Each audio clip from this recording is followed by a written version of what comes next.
This is ultramarine. This is the cerulean.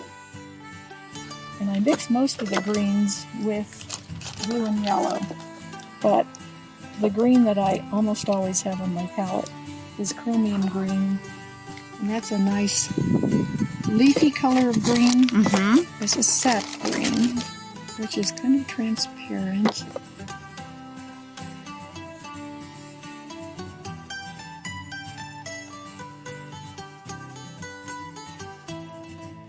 This is raw umber, which is just a standard on my palette.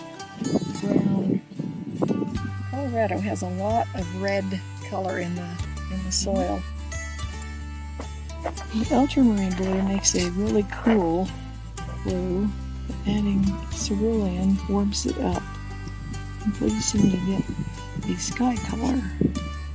Use a lot of white because I start mixing the colors with white instead of starting with the color then adding white to it, because you end up with a whole bunch of paint that you're not going to use.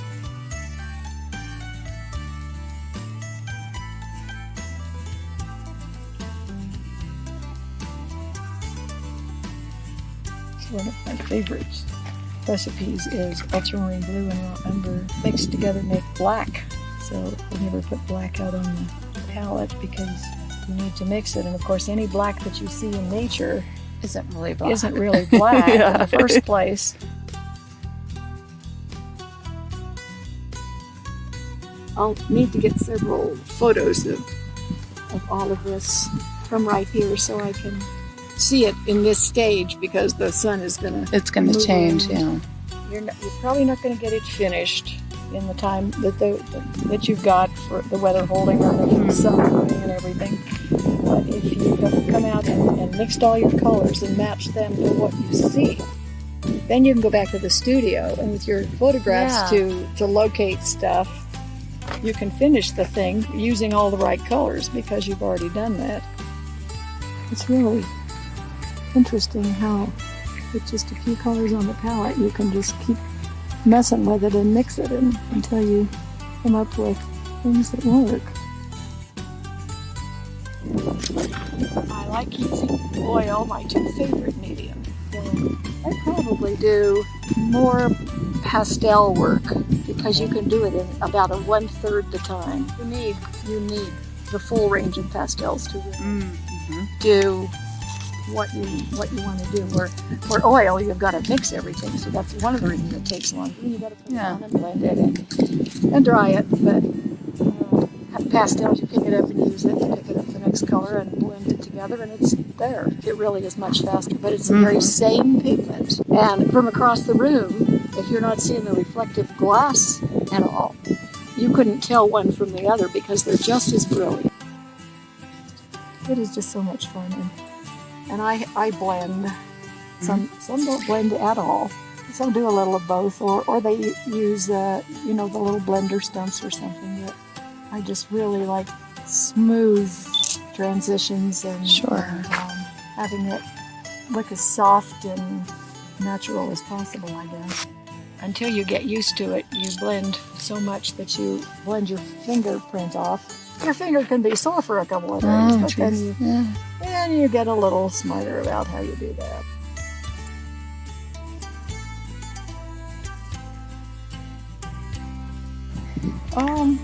Gosh, I've been doing arty things ever since I was a kid, really, and I really haven't had any formal training. I grew up sewing in a family of girls, so I learned how to do that. So my very first job was illustrating fashions.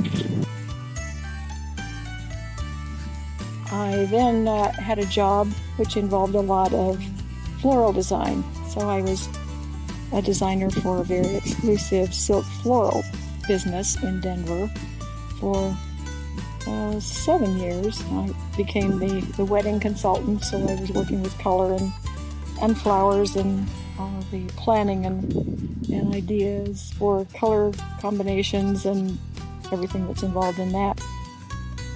Then I took a job. I had an opportunity to take a job up in Washington, in Seattle, as a floral designer.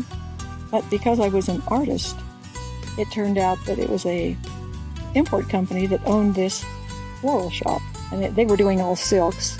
He was an importer and imported a lot of silk plants and really fancy flowers and all that kind of thing. Well, my grandmother was a master gardener and my mother was a gardener, and so I knew flowers.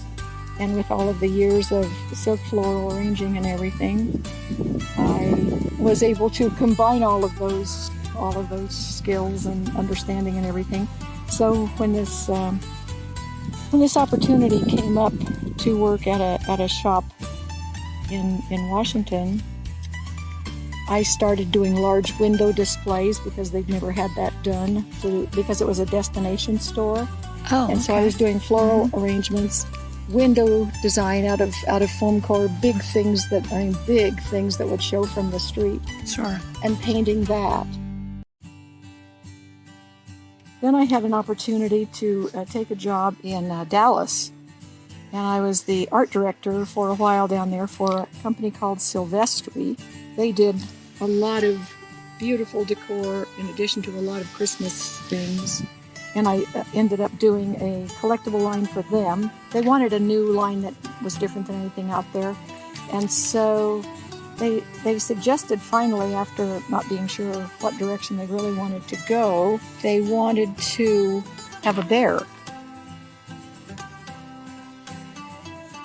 I developed some different characters, and to name the thing, we thought of several different names, but we ended up using the name of the farm that my grandmother grew up on in England. It was called Honeybourne.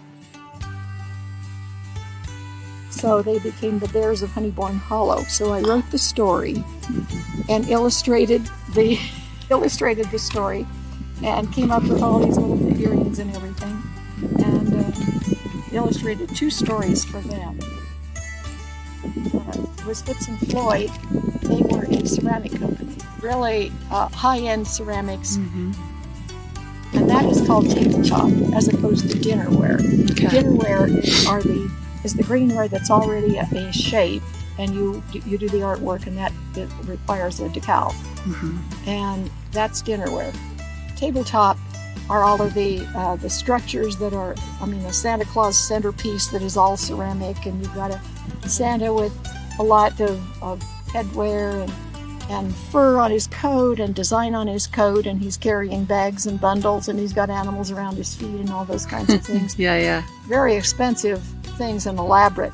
And the fun thing about that is we had to draw all 4 sides so the sculptors knew exactly what we needed, have it exactly the right size, have all of the detail, all the drawings in detail and everything, colored, and every piece in the group, because they were large groups.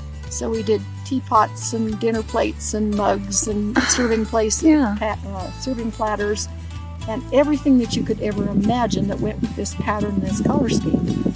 So there could be 12 to 15 pieces of matched stuff, color and design-wise, before the group was complete. Wow, yeah. So that took a lot of drawing. And so you were drawing and painting every day. So I was doing that all day, every day. Darn. Yeah. What a bummer. All of these jobs had been art-related. It was just so amazing. Nice. And so I belonged to the Pastel Society of the Northwest when I was up in Seattle and painted there because I was keeping my own hours. And that was really incredible and very active with them. But they expected the art department to be present in the building. So I had to be there all of the time. So when you're spending the whole day drawing and painting, you don't feel like running home and putting something else on the easel and spending the evening drawing and painting. I was active with the Pastel Society of the Southwest here in Dallas for, probably 7 or 8 years, and was an officer a lot of the time and all, which was good. It was a very active group, but I found I was painting less and less just because I was doing so much at work. I finally quit that group. I just took that time to retire, and at that time it had been 20 years there. So came back to Colorado because the kids were here. joined the Colorado Pastel Society, member at large of the board for a couple of years.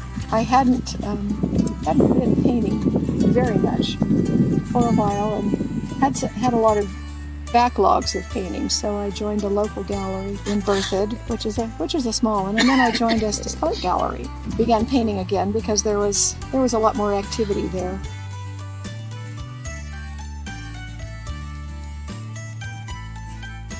I was painting almost all Western, and so the rendezvous stuff came into play. So we attended many and made our own outfits. I made the buckskin costumes and did all the beadwork, created several designs of beadwork, and did the fur hats that had the fringe in the leather and tin cones that sound like little bells when you walk. It was amazing. You'd go to those things and in a primitive rendezvous, nothing modern day could be sitting out.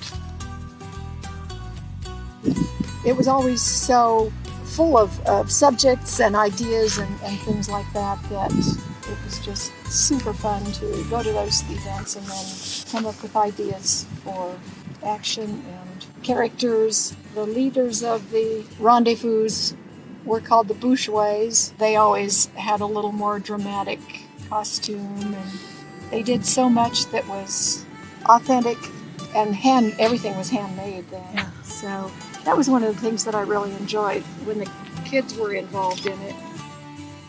And beads were a huge trade element for the mountain men when they came to the Indians. So the Indians would do a lot of trapping, and the mountain men would come bearing trade goods. And that was canvas material, which replaced the buffalo hides for teepees. And it was Hudson Bay blankets that they made coats called capotes out of, and a lot of the Western paintings that I did of mountain men, and there are two in the gallery right now. One of them is a winter scene, and he's wearing a capote, which was kind of a beige blanket that had the colored stripes on it of red and green and black. And the show that you have at the Art Center right now, what is the name of that show? A Blaze of Color. Excellent. And obviously it's a fall show. Yes, Okay. which is kind of like, one of the gals from the gallery called and asked me if I'd be interested in doing that. They call you a year ahead of time. And that was in September. There was a lot going on. I had been interested in doing a show like that, but you have to wait until they go through the series of artists, and you've got to have been with the gallery 4 years or so. So I really didn't think about it too much. And it wasn't too long before somebody called and said, well, what is the name of your show going to be? Can I call you back? Yeah. So just at the last minute, that that idea came. And it turned out to be very good because I've got several fall pieces in it. One in particular that I did just for the show that is pastel. It is of a stream that has trees on the far side, and then there's a whole face of a stone abutment or something that has a lot of bushes and things on it that is just orange red. Wow. Spectacular. And all of that is reflected in the water, Oh, which beautiful. is reflecting all of the trees and then the blue sky. I mean, you look at it and it's just luscious with color. Oh, wonderful. So I thought, well, I'll name this one Blaze of Color. Yes, So- of course. Right. So that worked out pretty well.